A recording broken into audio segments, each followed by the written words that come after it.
Gen Z. So there's a massive epidemic going on with young men, Gen Z specifically. 60% of them under 30 are not even dating. By the way, 62% of them are not even wanting to date. Gen Z men. This is a high of 2019 when it was 51%. So even though they're getting older, the older they get, they're like, I'm not even interested in dating. Why not? Do you know what the average cost of a date is for Gen Z today when they go out? $205. Who's expected to pay for it? Of course, men. Millennials' average cost for dinner is $252. Gen Z is $205. The national average is $189. We need more Gen Z dating because we need more babies, especially with our birth rate dropping. I'm going to share with you, if you're watching this as a young man, St. Pat, what can I do to succeed in a market? Because I'm looking for girls. I'm going to give you certain tips that helped me when I was 23. Really, Pat, you're going to give tips. Pat, I mean, all right, you know, first off, look, it's like, here's the thing. One of the reasons why I don't give like that much dating advice, I mean, I could tell you how to navigate women, but you got to understand, bro, every person's different and you got to have, and, you know, invoke your own formula at a certain point. You could take advice, but I mean, not everything's going to work for you because all men are different sizes, shapes, colors, etc. So you got to understand, taking advice from 6'4", 6'5", Patrick Bet-Davis is probably not the best thing. And taking advice from 6'2" S.E.T is probably not going to be your best thing either, because I'm gonna be real with you, the whole height difference and this is a sad reality, but it does change the women, does change the way women treat us. And that's just a fact and a matter that I hope he's going to get into. And I hate to put it out there like that, but that's just a fact and a matter. No, it's not all women that are just chasing after height, but in this new generation of women, that's exactly what they're doing. Hopefully it'll help you out as well. So if you value out of this video, give it a thumbs up and subscribe to the channel, specifically the 51% of you that consume this. Sorry for this damn, like I said, the video keeps on freezing back and forth like that. Yeah, I'm sorry about that. There ain't really nothing I could do. Huge storm just passed through, so the internet's kind of recovering. Content on a weekly basis, but you still haven't subscribed. We're on our way to get to 10 million subscribers. We're less than 3 million subscribers away from getting there. It would mean a lot to us if you take a moment and smash that subscribe button. Having said that, let's get right into it. Okay, crisis by the numbers. We already know 60% of young men are not dating. 62% are not even trying to date, up from 51% compared to just 34% for women. So women are like, no, I want to date. Yeah. I want to go out there and meet people. Young men are like, no, I'm leaving the marketplace. I don't want to do this. Apps like Tinder are heavily skewed towards male users. 76% of Tinder users are men. So guess what? It's like going to a nightclub and it's not ladies' night. You're going to a nightclub and everybody there is a bunch of men at a nightclub. Your options are, you want to go to a place where women are there. We're going to talk about that. And here's the problem, though. The women are only choosing the top 10 to 20% of men.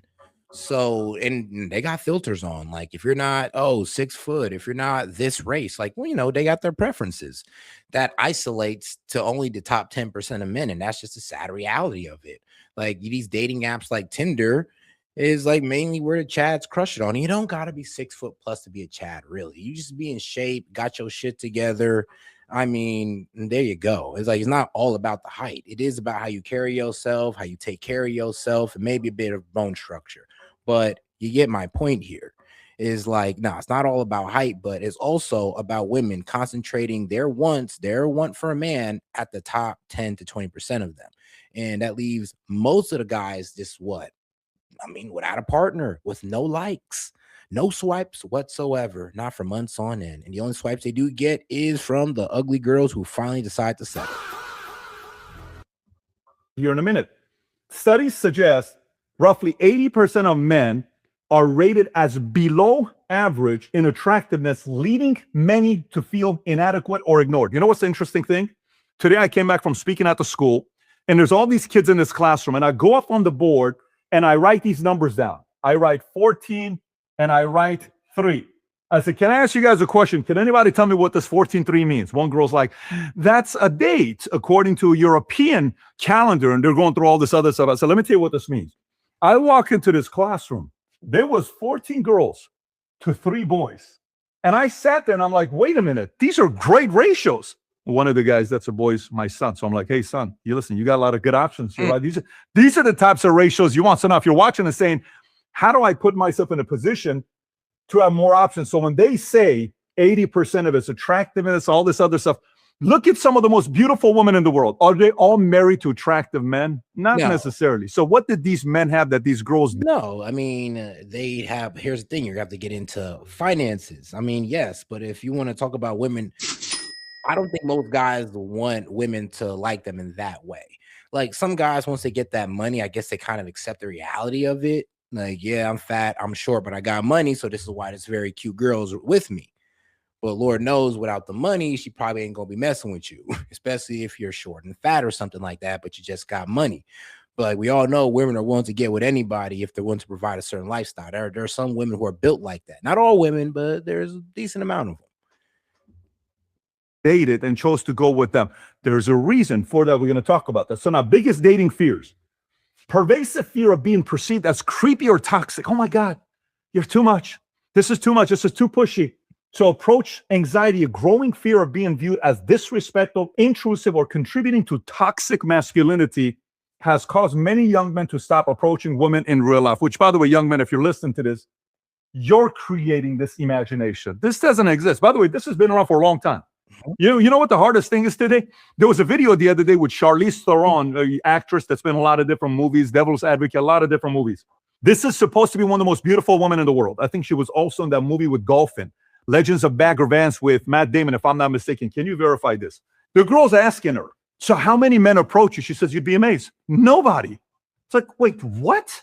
You're this beautiful. No one's approaching me. Why? I mean, yeah, I ain't gonna lie. One of the best things about here's a guys. Look, when it comes to approaching I would say a pretty girl, your odds are in your favor because rarely dudes are kind of scared off. So if you got the balls to sit there and talk to a pretty girl, trust me, dog, you're already moving in the right direction. Okay. As long as you got the balls to sit there and talk to these girls, you're already moving in the right direction. You're already exuding some type of confidence. So hey, man, I mean, what do they say, bro? You miss all of the shots that you don't take. Not, I don't know. They're scared. Guys are scared. So you really think if 34% of women are out there that are off the market, but 61%, maybe men are just giving up and they're getting a little bit scared? Because the reality of it is women want the right ones want you to approach them. And a lot of guys are getting out of the market. This is kind of like when 2008 happened. You know what happened to realtors overnight? We had some 600,000 realtors in America in 2006, 2007. Overnight, 40% didn't renew their licenses. 240,000 left the real estate industry because it was so difficult. So it's like, oh my God, it's so hard to be in real estate. Yes, but if you're good, the market's going to come back to you and have an option because you have more homeowners that are looking for fewer realtors. So you can look at that as an edge. Now let's look at this because some of this is valid. I'm weak. Some young men because there's a lot of young men that's not going out trying to date the young women who do want to date. I mean, that means you have all the opportunity in the world being a young man who does want to date. And I'm talking about the Gen Z guys. I mean, that means, bro, you just wanted to date and go out there and talk to women. I mean, you already have the crowd. You got all these women who wants to date, and you're ahead of all the other guys because they don't even want to try. So yeah, you're already putting yourself in a small group, being able to just go out there and put yourself out there and talk to women. are really going through it. As a matter of fact, what's so funny That's a pretty positive way of looking at it. I like it. about this topic is this was the conversation we were having this last Saturday night when we're out with the family. It was about dating with my 14-year-old, 12-year-old, and my family was sitting there. We're going through it. Barriers to dating. Survey shows that the biggest barrier to Gen Z dating is not having money. 52% of survey agree. Watch this. Not enough time because of career education priorities. So I'm so busy. I'm just trying to get my career going. I'm going to school. I don't have the time to date. Great. Men agree. Women agree. Blue is men. Don't want to commit long-term. So they're afraid of long-term commitment. Okay. Toxic. Bad dating experience in the past. You know who's had it? Every single one of us. Either you were the bad experience or the girl was the bad experience, but we've all been part of that experience. Most of us lack confidence. I'm worried. I don't. Man, you wasn't really playing in the game if you ain't get a couple scrapes here and there. Like, let's keep it real. Like, look, bro, if your heart ain't broken once, you wasn't really in it. All right, man. Sometimes you gotta get your heart broken out there to learn some goddamn lessons. Okay, it is what it is. Just like you have to go out there and hurt yourself to learn how to not hurt yourself. Have the confidence. We can work on this. Not enough money for dating activities. We can also work on that, which we'll talk about here in a minute. So when we go lower and we're looking at the dating costs, it leads us to this, okay? Dating, marriage, skills, gap. Desire and attitude are not the problem. They want to build connections that explore a long-term partner. This is young men. Young adults need dating skills. lack of experience, social and emotional confidence, stretch, develop social skills, struggle to express interest in dating partner, struggle to communicate on a date. Less than 4 in 10, 37% said they trusted their judgment when it comes to choosing a dating partner. There's a book I read, which my assistant many, many years ago told me about. I said, listen, I just made a decision. I'm never getting married. I enjoy my own company. She says, yeah, whatever. I said, no, I'm telling you, I'll go to movies by myself. I'll go to dinner by myself. I enjoy my own company. She says, before you decide to be single the rest of your life, this morning I was listening to this Christian radio channel, and this guy was talking about a book called 101 Questions to Ask Before You Get Engaged.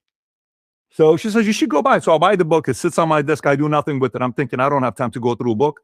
I open it up. It's literally a question and an answer. You write the answer. It's blank. So I went and started answering all the questions. Some of the questions were not important. I think 54 of them were important to me. By the time it was done, I was like, all this time I thought I knew what I was looking for a woman. I was looking for this. That's crazy. And then I wrote out exactly what I wanted to look like physically, literally, height, personality, temperament, because I wanted to see how she was going to be with my kids. My personality is here. I can't date a girl like this. When I did, we almost killed each other. It was like World War III. So I had to kind of find a way for temperament, right? I'm thinking family, kids, long term. And when my wife and I went on our first date, you know what I told her? I said, I'm not here to hook up with you. I said, I'm looking for a wife. I took her to Borders. I bought the book for her, 101 Questions to Ask Before You Get Engaged. I said, if this freaks you out, I'm super comfortable with that. If you're just thinking, I want to go out and have fun, that's not this guy. There's plenty of guys out there. I managed the expectations right there. Nah, I low-key respect that. Because I implicate that myself as like, yo, and trust me, I'm in 31s. There's a lot of women who want to, why don't you go out here? Why don't I see you out here at this spot, here and there? And I'm just like, look, there's plenty of guys who do that. There's plenty of guys in those clubs that you can go entertain over there. I'm just not going to be one of them, man. If that's the type of guys you want, trust me, I'm not going to transform myself into that guy. I'm going to stay my ass right here. I've done it enough. I don't need to do it anymore. And if that's the dating scene you want to be in, then I'm just not going to be there. And that's that. Like, to be quite honest, sometimes you actually got to be like that. Like, bro, be yourself and don't let women conform you into something you're not, especially into a more reckless version of yourself. Talking to the younger guys, especially. And I made sure she knew I'm okay if I lose her. Too many times, if you're kind of like, well, but what if I lose her? That's a turnoff. No, this is my standards. This is what I'm looking forward to. This is what I'm going to do with my life. If you value that, let's go. If not, I totally get it. If your approach isn't that way and the girl's looking at you saying, why is this guy so insecure about his position and his situation, where he's at, this is where I'm at. This is what I want to do in my life. And remember, that wasn't the case with me in 2002 when I was 24 years old, 23 years old. I was, oh my God, I got to get this. But I had to shift my mindset because I had to increase my what? What was the confidence here? Somewhere it says confidence. I had to increase this. So when it says 37% questioning their judgment, he says social and emotional confidence. And I mean, real with you, I mean, you could do that with, of course, having a strong work ethic, making some type of money, making sure you're going out, having an orderly lifestyle. That's going to build social and emotional confidence. There you go.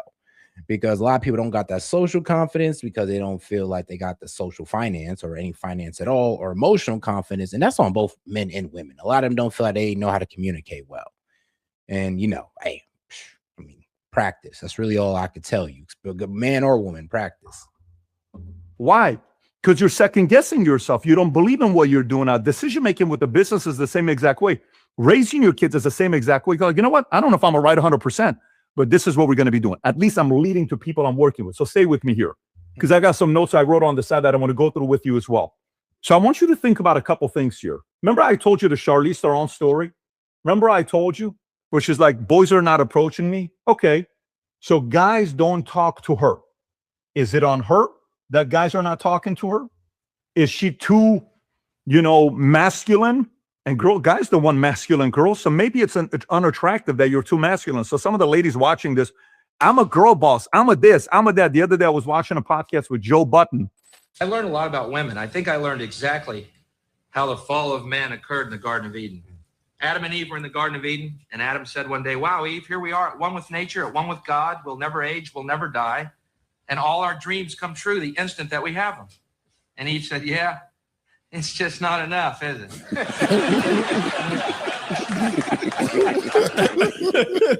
No, that's not funny. I was just waiting for more. Well, that was kind of his point. Oh, God. She says, I don't get it. I didn't think that was a big deal. Joe says, the guy just made his point because no one can make you happy. So, but those are not the girls to pursue because you're never going to make them happy. You'll be miserable if you're pursuing those girls. So if you're watching this, you're like, hey, I'm that girl. Well, good luck to you. I don't know what kind of a guy you're going to find, but you're going to make us happy because we don't want to date a masculine girl. So maybe she's the problem. Maybe it's on the guys that are scared saying, Mel, she's too pretty. She would never be interested in me. Maybe she would be. Maybe you ought to take the risk. Maybe it's 50-50. Maybe it's 5%. Is it worth taking the risk? Sure. What's the worst thing she's going to say? Not interested. Okay, great. And you move on, right? And then maybe it's, sex is to avail. So it's kind of like, well, I don't know about that. I'm just going to go swipe right. And, a couple of our guys, when we're on the road and we're doing interviews, one of our guys, I won't say his name, we're in LA, and it's like, yeah, I'm going to see what the LA market's like. I said, what the hell does this mean? I've been married for 16, 17 years. Man. Yeah, he's talking about Tinder. Well, I mean, look, one thing about being single and on Tinder a lot is that you can go to any city and kind of in a way score because Tinder's going to put you in that market of the girls who looking to date now, today, and all you got to do is do some swiping around. And I mean, you'll end up with something. And then, I mean, if you got the Tinder Plus membership, then I mean, boy, you're going to land on something. But guys, I wouldn't suggest using Tinder, but hey, man, do what you want to do. The same relationship since December 29th of 07. So I'm going to swipe right to see what the LA market looks like. I don't know if you remember this or not. I was actually disappointed. The next time I'm like, that's it? Yes, that's it. So you swiped right and you went and yeah. So it's become so transactional. Why would I flirt with her? I already got what I wanted. So now you may say, Pat, that's not me. I want something serious, fair. Let's talk about that. So what is the purpose of dating somebody? What is the purpose of dating the opposite sex? Is it a fling? Like, I just want to go out there and have fun. Great. So your outcome is different. Go swipe right. If your outcome is this, go learn how to DM. Go improve your DM game. Go improve how to message better. Go improve what emojis to send. Maybe some of you guys send emojis of a certain vegetable, if you know what I'm talking about. And that's the wrong approach. Maybe you don't know the emoji game. Maybe you need to get a little bit better in the texting part, right? Because we used to make phone calls. Now people are texting. But if this is the world you're solving for, it's a transactional world. Honestly, I think it's just easier to break the texting barrier and just start, talking on the phone. You're going to get a lot closer to a girl talking on the phone than texting. Or, if you don't want to talk on the phone, go straight for the meetup. Like I said, you're always going to do better just talking outright, not texting. You're going to get closer. You're going to get to know her better and be able to make her laugh and all that good stuff through not really text messages, but over the phone or just pulling up and kicking it. World today, we had to go pursue it. Today's transactional. The funny thing is, though, I mean, hey, man, don't leave it to the girl to do it. That's something you got to do. Maybe you want to have kids.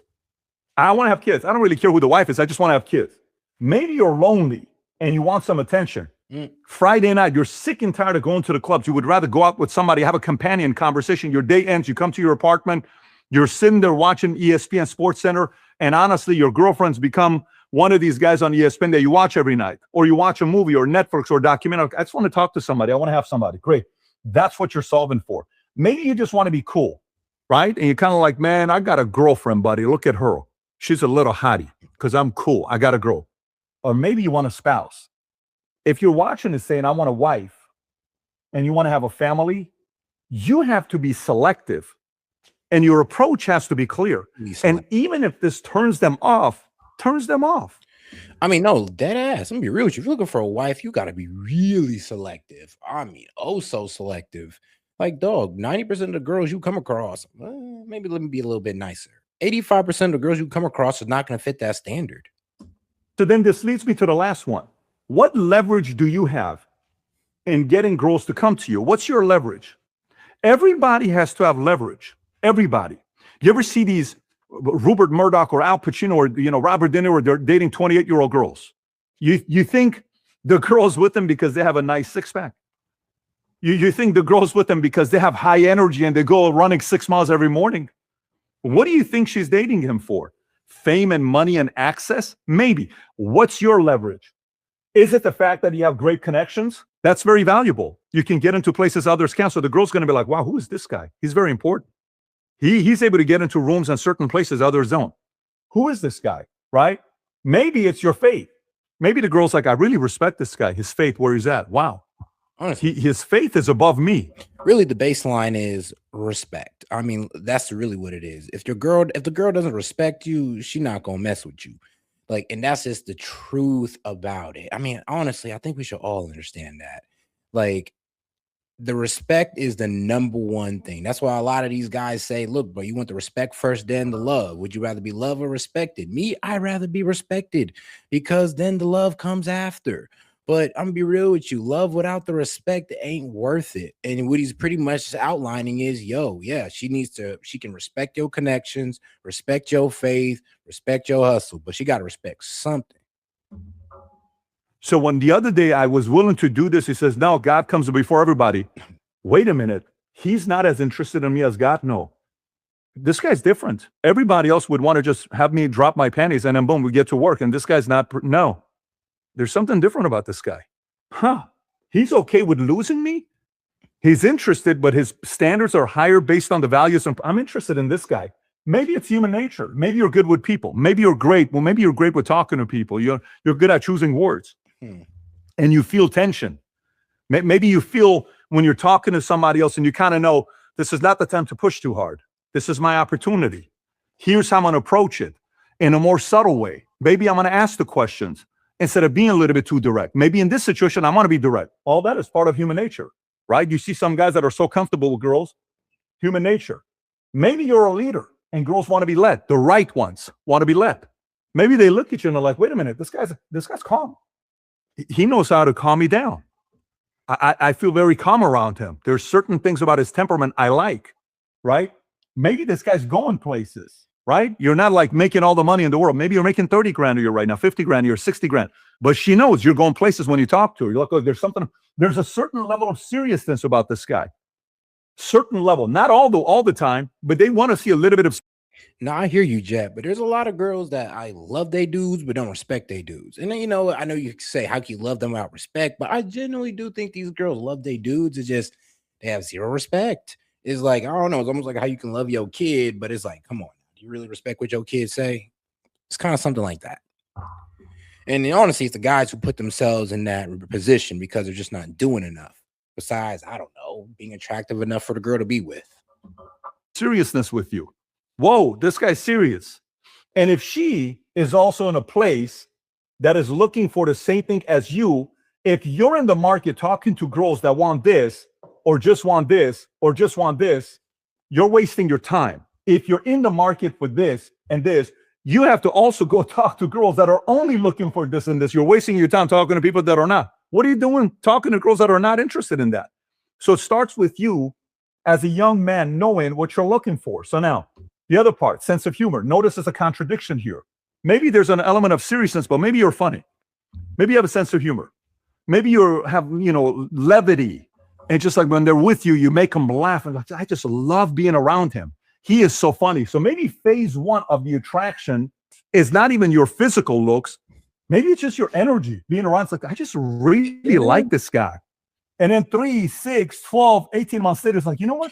Have a pleasing personality, not be a people pleaser. No, don't disrespect yourself like that. But just have a pleasing personality to at least people want to hang around you or be around you.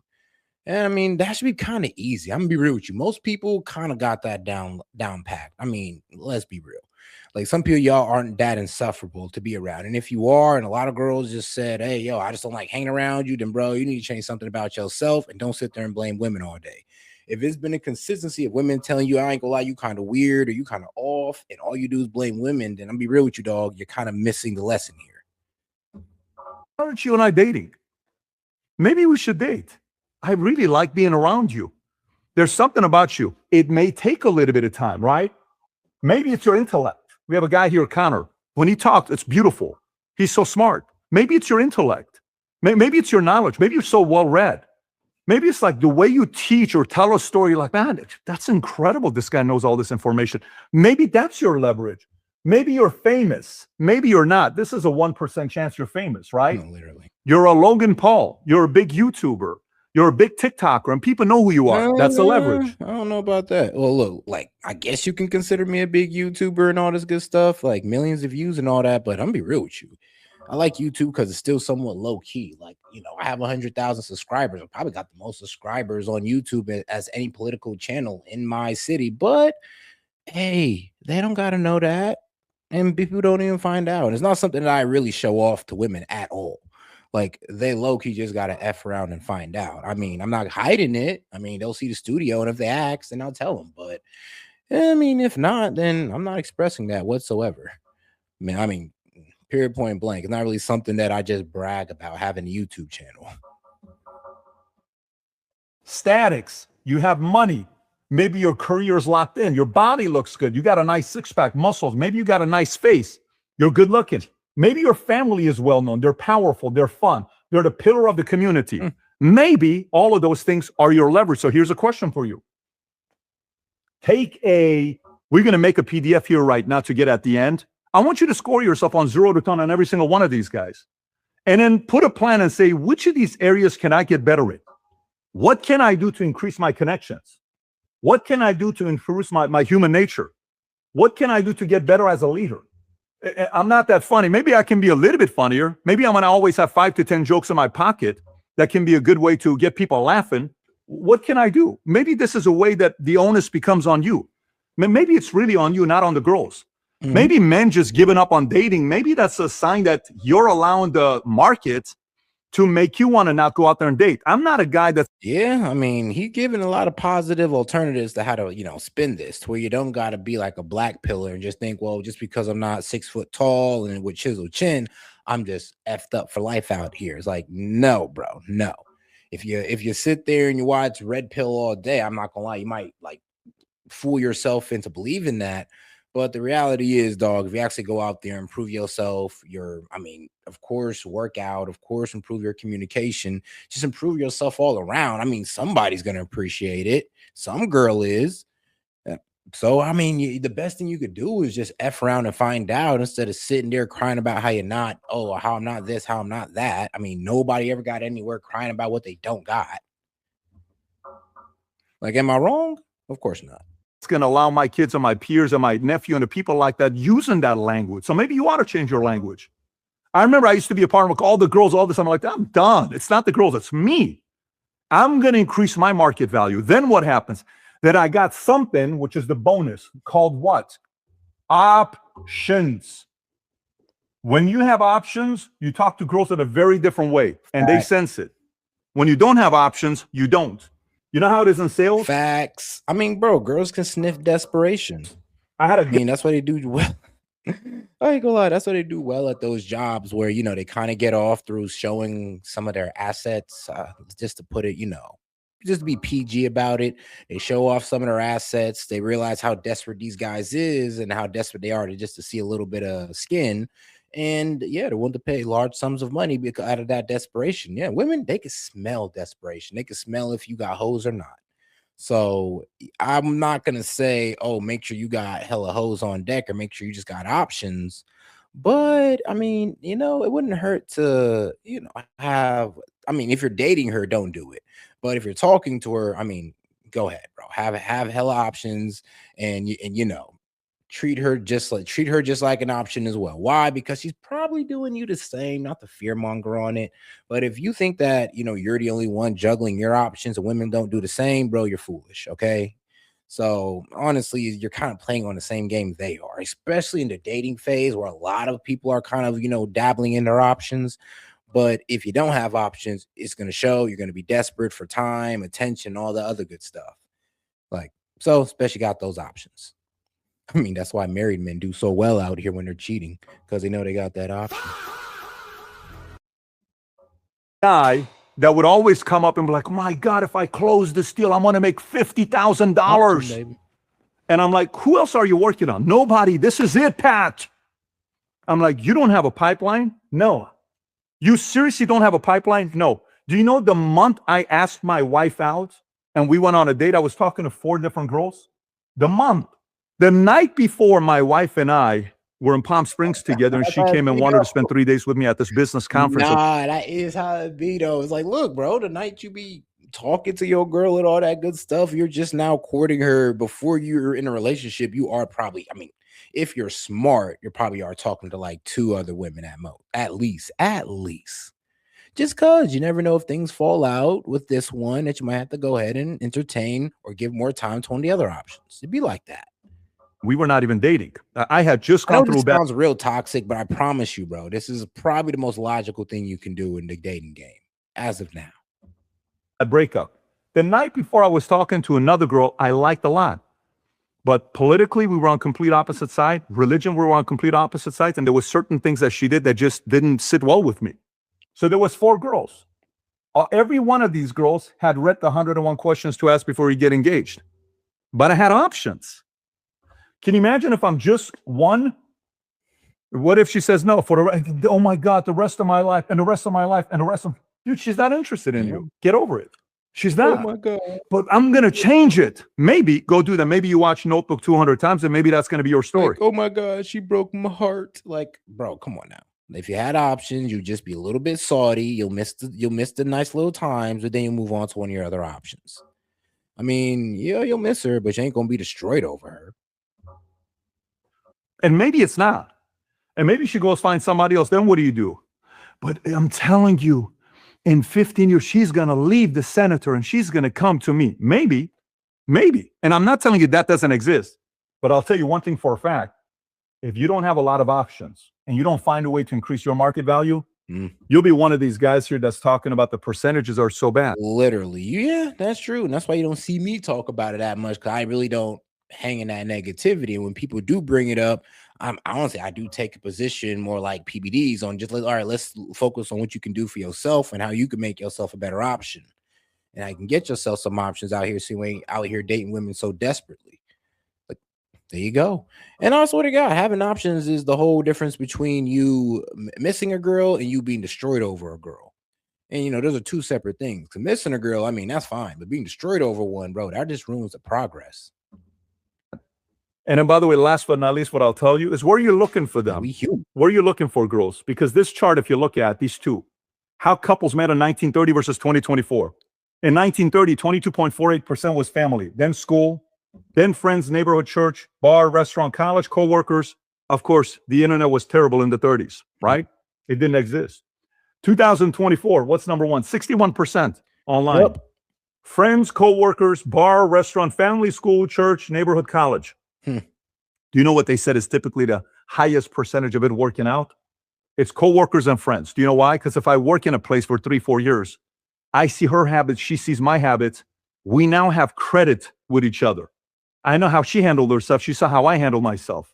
And it's like, you know what? Because that's what happened to my wife and I. 5.5 years, we were in the same company. We were all. It's respect built over time. And I mean, and then if there's a romantic interest shown, it's like y'all already have that respect for each other and the romance can just flourish after that.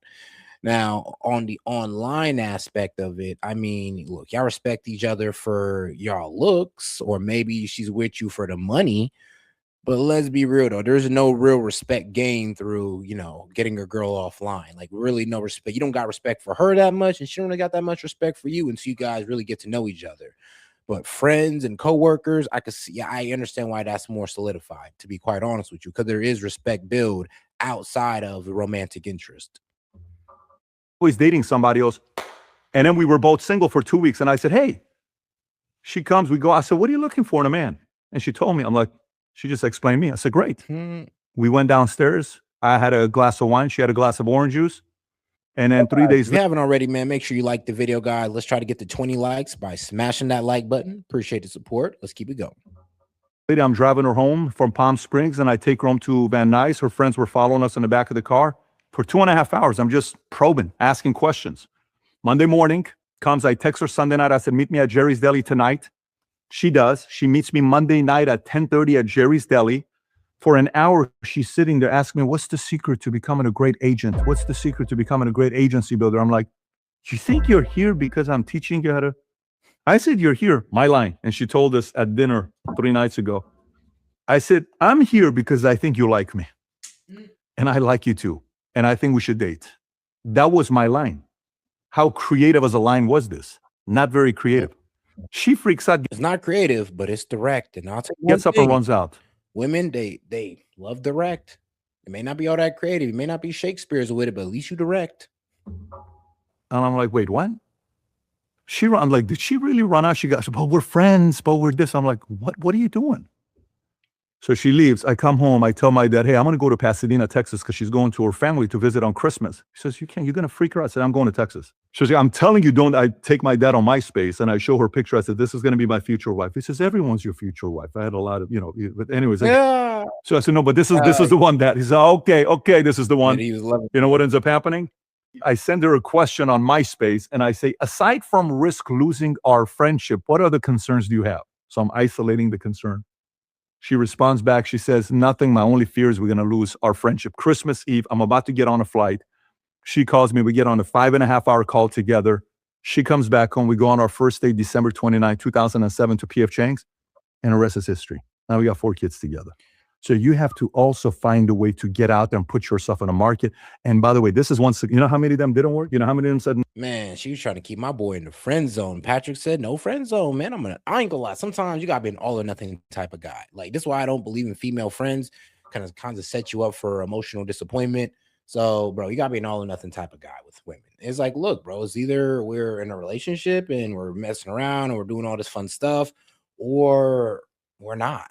I mean, and you could be cool with, I don't know, maybe your dude's girlfriends and all this good stuff, but I don't think you should be pursuing female friends outside of, business relationships, of course. Like, to be quite honest with you, like, to just keep it in real, because I don't know. One, I just don't really see the value in it. And two, you tend to get put in the friend zone off a girl that you might actually like. So you always want to be direct with them and be like, oh, look, I ain't gonna lie, I'm trying to date you. Let them know what it is. And then you guys can build up rapport over time. If she cuts you off at the knees and be like, nah, I ain't trying to do that, then I mean, like, there you go. Keep it at arm's length, keep it professional, and keep it pushing. no, how many of them said they're not interested in the guy? Oh, I think you're too strong personality. You're too this. And some of them I was interested in. Like, no, it's too strong. It's okay. It's part of the game.